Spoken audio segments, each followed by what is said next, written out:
Hello guys, இன்றைக்கி நம்ம ஒரு சூப்பரான ட்ராமாவை தான் பார்க்க போகிறோம். காதல் ரொமான்ஸ்னு சொல்லிட்டு எல்லாமே இந்த ட்ராமாவில் இருக்கும். இந்த ட்ராமாவோட பேர் பார்த்தீங்கன்னா queen of tears. So delay பண்ணாமல் வீடியோக்குள்ளே போயிடலாம். வீடியோட ஸ்டார்டிங்கில் ஒரு அழகான மலைக்கு மேலே இருக்கிற ஒரு இடத்துல ஒரு 2 பேருக்கு கல்யாணம் நடக்குது. இவங்க 2 பேர் தான் நம்ம படத்தோட ஹீரோ அண்ட் ஹீரோயின். இவங்க பார்த்தீங்கன்னா ஒரு லவ் மேரேஜ் தான் பண்ணியிருப்பாங்க. நம்ம ஹீரோயின் வந்து உலகத்திலேயே மிக பணக்கார குடும்பத்தோட ஒரு வாரிசாக இருப்பாங்க. அதே மாதிரி நம்ம ஹீரோ ஒரு சாதாரண விவசாய குடும்பத்தோட ஒரு பையனாக இருப்பார். ஸோ இவங்க 2 பேர் லவ் பண்ணனால இப்போ அவங்க வீட்லேயும் சம்மதிச்சு கல்யாணம் பண்ணி வச்சிடறாங்க.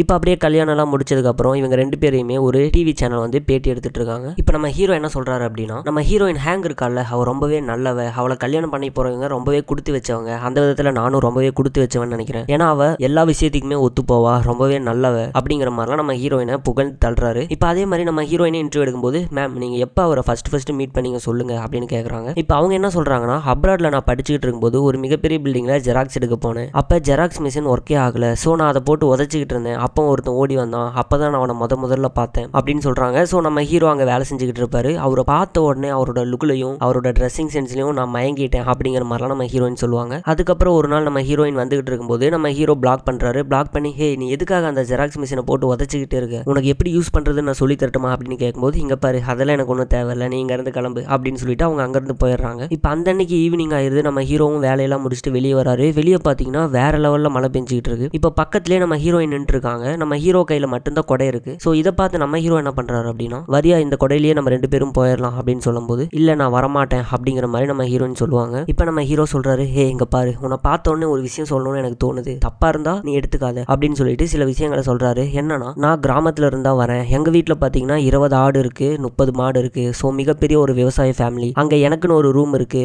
உனக்கு வேணும்னா எங்க வேலை கிடைக்கிற முடியும், நீ அந்த ரூம்ல வந்து தங்கிக்கலாம். நான் ரெண்டெல்லாம் எதுவும் கேட்க மாட்டேன். உனக்கு விருப்பம் இருந்தா வா அப்படின்னு சொல்லிட்டு இப்போ கையில இருந்த கொடை எடுத்து நம்ம ஹீரோயின் கையில கொடுத்துட்டு இவர் அப்படியே நினைஞ்சுக்கிட்டே போறாரு. நம்ம யாருன்னு தெரிஞ்சுதான் இவன் இப்படி பேசுறானா அப்படிங்கிற மாதிரி நம்ம ஹீரோயினும் பார்த்துட்டு இருக்காங்க. ஏன்னா நம்ம ஹீரோக்கு தெரியாது நம்ம ஹீரோயின் அந்த சிட்டிலேயே மிகப்பெரிய பணக்காரரோட பொண்ணு அப்படின்னு சொல்லிட்டு. ஸோ இதுதான் நாங்கள் ஃபர்ஸ்ட் டைம் மீட் பண்ணோம், இப்படிதான் எனக்கு அவன் மேல காதல் வந்தது அப்படி எல்லாமே நம்ம ஹீரோயின் இங்க சொல்லிட்டு இருக்காங்க. இப்போ நம்ம ஹீரோவும் அதே மாதிரி தான் சொல்லிட்டு இருக்காரு. ஒரு நாள் நான் என் கிராமத்தில் இருக்கும்போது அவள் ஹெலிகாப்டர்ல வந்தா. ஹெலிகாப்டர்ல வந்து இறங்கும் போது எனக்கு தேவதை மாதிரி இருந்தது. ஸோ அப்படியே நானும் லவ் பண்ண ஆரம்பிச்சிட்டேன் அப்படிங்கிற மாதிரி நம்ம ஹீரோவும் சொல்லிட்டு இருப்பாரு. இப்போ அப்படியே கொஞ்ச நாள் ஆகுது. கொஞ்ச நாள் கழிச்சு ஒரு கோர்ட்டுக்கு வெளியே 2-3 லாயர் பேசிட்டு இருக்காங்க. என்ன பேசிட்டு இருக்காங்கன்னா, நம்ம ஹீரோயினுக்கும் ஹீரோக்கும் டிவோர்ஸ் வாங்குறது பத்தி தான் பேசிட்டு இருக்காங்க. இப்போ நம்ம ஹீரோயினை காமிக்கிறாங்க. நம்ம ஹீரோயின் வேகமா நடந்து வந்துட்டு இருக்காங்க. இப்போ பிஏ என்ன சொல்றாங்க அப்படின்னா, இந்த மந்த் நம்மளோட ப்ராஃபிட் 50% கம்மியாயிருச்சு அப்படின்னு சொல்லும்போது, என்னது 50% கம்மியாயிருச்சா, உடனே மீட்டிங் போடணும், சேல்ஸ் மேனேஜர் எல்லாத்தையுமே கூப்பிடுங்க அப்படின்னு சொல்லும்போது, இப்போ நம்ம ஹீரோவும் அதே கம்பெனியில நம்ம ஹீரோயினுக்கு கீழே சேல்ஸ் மேனேஜரா தான் வேலை செஞ்சுட்டு இருப்பாரு. இப்போ மீட்டிங்ல எல்லாருமே வந்துட்டாரு. ஆனா நம்ம மிஸ்டர் பேக் மட்டும் வரல அப்படிங்கிற மாதிரி சொல்லும்போது, அவர் எங்க போய் கூப்பிடுங்க அப்படின்னு சொல்லும்போது, இப்போ அவரை கூப்பிடுறாங்க. ஆனா அவர் என்ன சொல்றாரு அப்படின்னா, நான் ஒரு இம்பார்ட்டன்ட் மீட்டிங்ல இருக்கேன், நான் அப்புறமேல் வரேன்னு சொல்லுங்க அப்படின்னு சொல்லும்போது, அது முடியாது மேடம், ரொம்பவே கோவத்தில் இருக்காங்க, நீங்க வந்துதான் ஆகணும் அப்படிங்கிற மாதிரி சொல்லி கூப்பிடுறாங்க. இப்போ நம்ம ஹீரோயின் என்ன சொல்றாங்கன்னா, மிஸ்டர் பேக் எதனால இந்த ப்ராஃபிட் கம்மியாச்சு அப்படின்னு கேட்கும்போது, என்ன பண்றது, நம்ம கிட்ட தேவையான எக்யூப்மெண்ட் இல்லை, நம்ம கஸ்டமர் என்ன குவரி சொல்றாங்களோ அதை நம்மளால சரி செய்ய முடியல,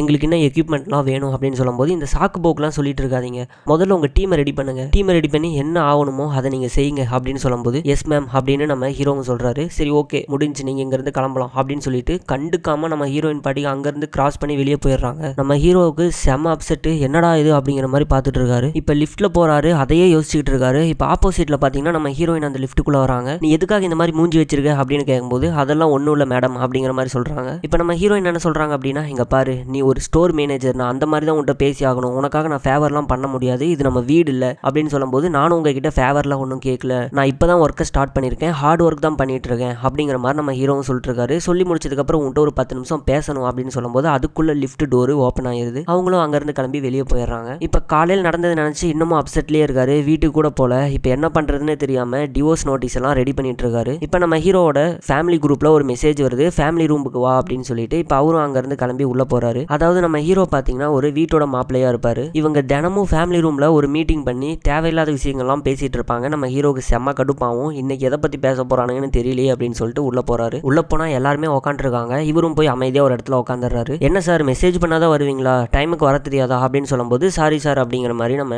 ஹீரோவும் சொல்றாரு. இப்போ அங்க இருக்கிறவங்க எல்லாம் மாறி மாறி பேசிட்டு இருக்காங்க. நம்ம ஹீரோ ஒரு பயத்தோடய உட்காந்துக்கிட்டு இருக்காரு. இப்போ என்ன சொல்றாங்க அப்படின்னா, இங்க பாரு நீங்க லவ் பண்ண அப்படிங்கிற ஒரே காரணத்துக்காக தான் உனக்கு கல்யாணம் பண்ணி இவ்வளோ பெரிய பொறுப்பு உனக்கு கொடுத்துருக்கோம், இந்த பொறுப்பை வச்சு எப்படி முன்னேறதுன்னு பாரு, தேவையில்லாம நம்ம ஹீரோயின்ட்டு ஆர்குமெண்ட்லாம் பண்ணிட்டு இருக்காது அப்படின்னு சொல்லும்போது, அது எல்லாத்தையுமே கேட்டு சாரி மட்டும் நம்ம ஹீரோ சொல்றாரு. இப்போ மீட்டிங்லாம் முடிஞ்சு நம்ம ஹீரோயின் அப்படியே வேகமா வெளியே நடந்து வந்துகிட்டு இருக்கும்போது கேட்கும்போது நம்ம ஹீரோ பின்னாடியே வராரு. நான் உன்கிட்ட ஒன்று சொல்லணும் அப்படின்னு சொல்லிட்டு சொல்றாரு. நம்ம ஹீரோயினும் சரி ஓகே சொல்லு அப்படின்னு கேட்கும்போது நான் இந்த மாதிரி அப்ராட் போலான் இருக்கேன், அதுவும் தனியா போலான் இருக்கேன் அப்படின்னு சொல்லும்போது என்னது அப்ராட் போறியா, அங்க போய் என்ன பண்ண போற, இங்கே உனக்கு இவ்வளோ வேலை இருக்கு, இதை விட்டுட்டு நீ அங்கெல்லாம் போகாத அப்படின்னு சொல்லிட்டு இருக்கும்போது இப்போ டக்குனு ஃபோன் வந்துருது. ஒரு நிமிஷம் இரு அப்படின்னு சொல்லி எடுத்து பேசுறாங்க. இப்போ நம்ம ஹீரோக்கு செம்ம டென்ஷன் ஆயிருது. இங்க பாரு நான் உன்கிட்ட பேசணும்னு சொல்லிட்டு இருக்கேன், ஆனா அப்ப கூட நீ ஃபோன் தான் பேசிட்டு இருக்க, எனக்காக நீ டைமே கொடுக்க மாட்டேற, நான் இங்க இருந்து கிளம்புறேன் அப்படின்னு கோவத்தோட அங்க இருந்து கிளம்பிடுறாரு. இப்போ நம்ம ஹீரோயின் நம்ம ஹீரோவோட ஃப்ரெண்டு வீட்டுக்கு வந்து எங்கடா அவன் அப்படின்னு சொல்லி கேட்கும்போது எனக்கு தெரியாது அப்படின்னு சொல்றாங்க. போட்டு அடிக்கிறாங்க. இப்படியே அடிச்சுக்கிட்டு இருந்தா அவன் உன்னை விட்டு ஓடாம என்ன பண்ணுவான் அப்படின்னு சொல்லிட்டு இருக்கும்போது எனக்கெல்லாம் அது தெரியாது, அவன் இன்னைக்கு நைட்டு வீட்டுக்கு சீக்கிரம் வந்தாகணும் அப்படின்னு சொல்லி நம்ம ஹீரோயின் கேட்டுட்டு இருப்பாங்க. இப்போ நம்ம ஹீரோவும் ஃப்ரெண்டும் ஒரு பார்ல உட்காந்து தண்ணி அடிச்சுக்கிட்டு இருப்பாங்க. தண்ணி அடிச்சுட்டு நம்ம ஹீரோ செம்மையா புலம்புறாரு.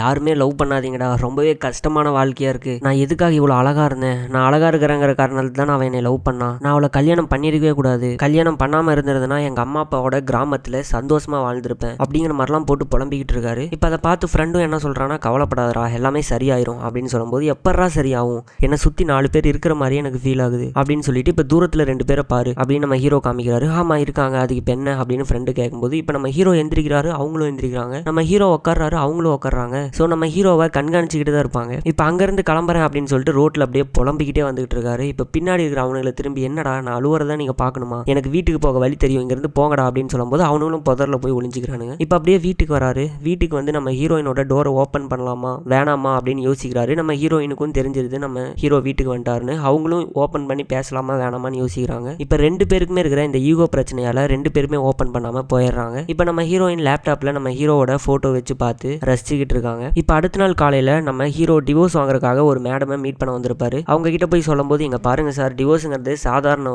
நல்லாவே யோசிச்சு வாங்க, அப்படி இல்லைன்னா இந்த விஷயத்துக்கே வராதிங்க அப்படின்னு சொல்லும்போது இல்ல மேடம் நான் நல்லா யோசிச்சுட்டேன், என்னால இந்த வாழ்க்கையை வாழ முடியாது, நான் திரும்பவும் கிராமத்துல போய் எங்க அம்மா அப்பாவோட கூட தான் இருந்து வாழ ஆசைப்படுறேன், எனக்கு டிவோர்ஸ் வேணும் அப்படின்னு பேசிடுறாரு. இப்போ அடுத்த சீன்ல நம்ம ஹீரோயினோட மொத்த ஃபேமிலியும் ஒரு ஹோட்டலுக்கு சாப்பிட வருது. அந்த இடத்துல நம்ம ஹீரோ பாத்தீங்கன்னா ஒரு செஃப்பா குக் பண்ணிட்டு இருப்பாரு. இப்போ நம்ம ஹீரோயின் ஃபேமிலில இருந்து ஒருத்த வந்து அந்த இடத்துல இன்னொருத்தனை இவன் இனிமேல் இங்க தான் வேலை செய்வான் அப்படிங்கிற மாதிரி சொல்லிட்டு போயிடுறான். இப்போ நம்ம ஹீரோயினோட அம்மாவை காமிக்கிறாங்க. அவங்களும் ட்ரெஸ் எல்லாம் வேற லெவல்ல பண்ணிட்டு வெளியே போற மாதிரி ரெடி ஆயிட்டு கிளம்பலான் இருக்கும்போது இப்போ நம்ம ஹீரோயினோட அப்பா இறங்கி வராரு. ஆனா அவரு இவங்களை கூட்டிட்டு போகாம பக்கத்துல இருக்கிற இன்னொரு பொண்ணை கூட்டிட்டு வெளியே போயிடுறாரு. இப்போ அடுத்த சீன்ல என்ன நடக்குது அப்படின்னா நம்ம ஹீரோ சமைச்சுக்கிட்டு இருப்பார்ல, அந்த மொத்த சாப்பாடு எதுக்குன்னா நம்ம ஹீரோயினோட பாட்டியோட நினைவு நாள் அன்னைக்கு. ஸோ அதுக்கு படையல் போடுறதுக்காக தான் எல்லாருமே வந்திருப்பாங்க. இப்போ ஒரு பையனும் எடுத்து அந்த போட்டோவை பார்த்து சுத்திட்டு இருக்கும்போது அந்த இடத்துக்கு ஒரு பொண்ணு வரா. அந்த பொண்ணு வந்து நான் இல்லாம எங்க அம்மாவோட நினைவு நாளை நீங்க எப்படி கொண்டாடலாம் அப்படின்னு சொல்லிட்டு அங்க சுத்திட்டு இருக்கிறவன ஏன்டா இவ்வளவு வேகமா சுத்துற, மெதுவா சுத்துறா அப்படின்னு சொல்லி அடிக்கிறா. இதை பார்த்துட்டு இங்க பாரு நீ இந்த ஃபங்க்ஷன்ல கலந்துக்க வந்தியா இல்ல இதை கெடுக்க வந்தியா அப்படின்னு சொல்லி கேக்குறாங்க. நம்ம ஹீரோயினும் அத்தை ஏன் இந்த மாதிரிலாம் பண்ணிட்டு இருக்கீங்க அப்படின்னு கேட்கும்போது இப்போ எதுக்காக எல்லாரும் என்ன இப்படி சொல்றீங்க,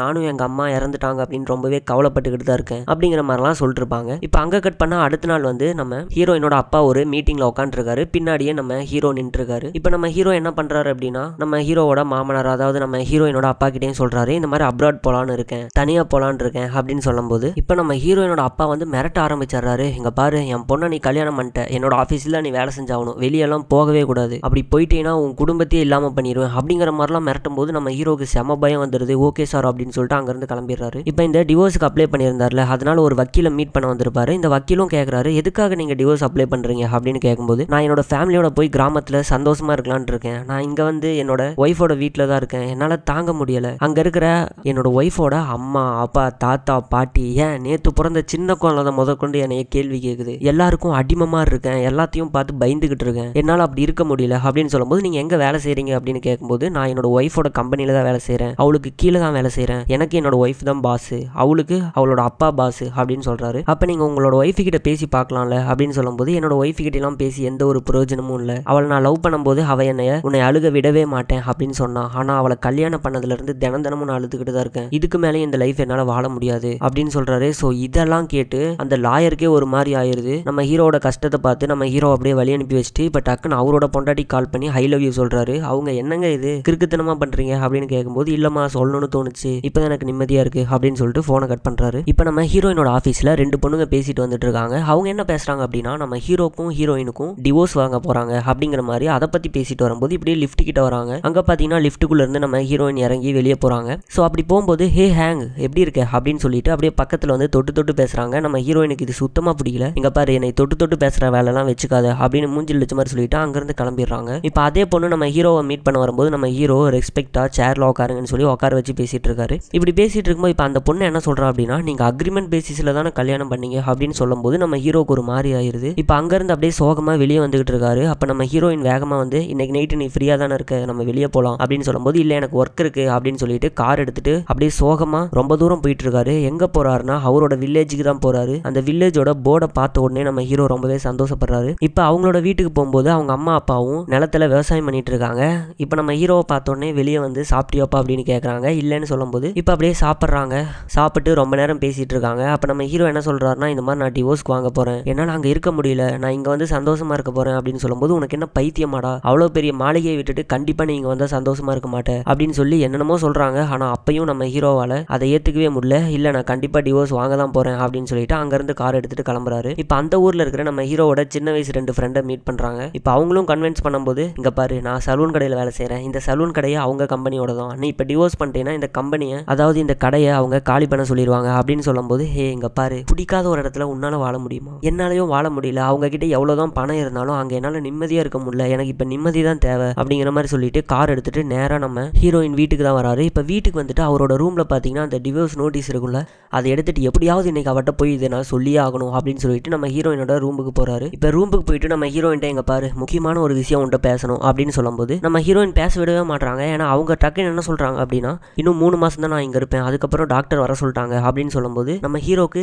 செம்மையா ஷாக் ஆயிருது. ஸோ நம்ம ஹீரோயின் வந்து பிரெக்னெண்டா இருக்கேன்னு சொல்லாம சொல்றாங்க. இப்போ வந்து நம்ம ஹீரோக்கு ஒரு ஃபிளாஷ்பேக் ஞாபகம் வருது. என்னன்னா இவங்க லவ் பண்ணும்போது உனக்கு பையன் வேணுமா பொண்ணு வேணுமா அப்படிங்கிற மாதிரிலாம் பேசியிருப்பாங்க, சந்தோஷமா இருந்திருப்பாங்க. அந்த டைம்ல நான் உன்னை விட்டு போகவே மாட்டேன் அப்படிங்கிற மாதிரிலாம் சொல்லியிருப்பாங்க. அது எல்லாமே நம்ம ஹீரோக்கு இப்போ ஞாபகம் வருது. டக்குன்னு அந்த டிவோர்ஸ் நோட்டீஸை பின்னாடி மறைக்கிறாரு. இப்போ நம்ம ஹீரோயின் வந்து சரி நீ என்னமோ சொல்லணும்னு சொன்னேன்ல சொல்லு அப்படின்னு சொல்லும்போது அது இப்போ முக்கியமான விஷயம் கிடையாது அப்படின்னு சொல்லிட்டு 3 மாசத்துக்கு அப்புறம் நீ இல்லாம நான் எப்படி இருப்பேன், நீ இல்லாம என்னால் இருக்கவே முடியாது அப்படின்னு சொல்லிட்டு நம்ம ஹீரோயினை டக்குன்னு கட்டி பிடிச்சிடுறாரு. இப்போ நம்ம ஹீரோ வந்து ஃபேக்கா தான் ஹக் பண்ணியிருக்காரு அப்படின்னு நம்ம ஹீரோயினுக்கு தெரியுது. இருந்தாலும் அதை அவங்க அப்படியே ஃபீல் பண்ணிட்டு இருக்காங்க. ஸோ இந்த இடத்துலயே எபிசோட முடிக்கிறாங்க. இதுக்கப்புறம் என்ன நடந்தது அப்படின்னு சொல்லிட்டு அடுத்த எபிசோட்ல பார்க்கலாம். So thank you, by.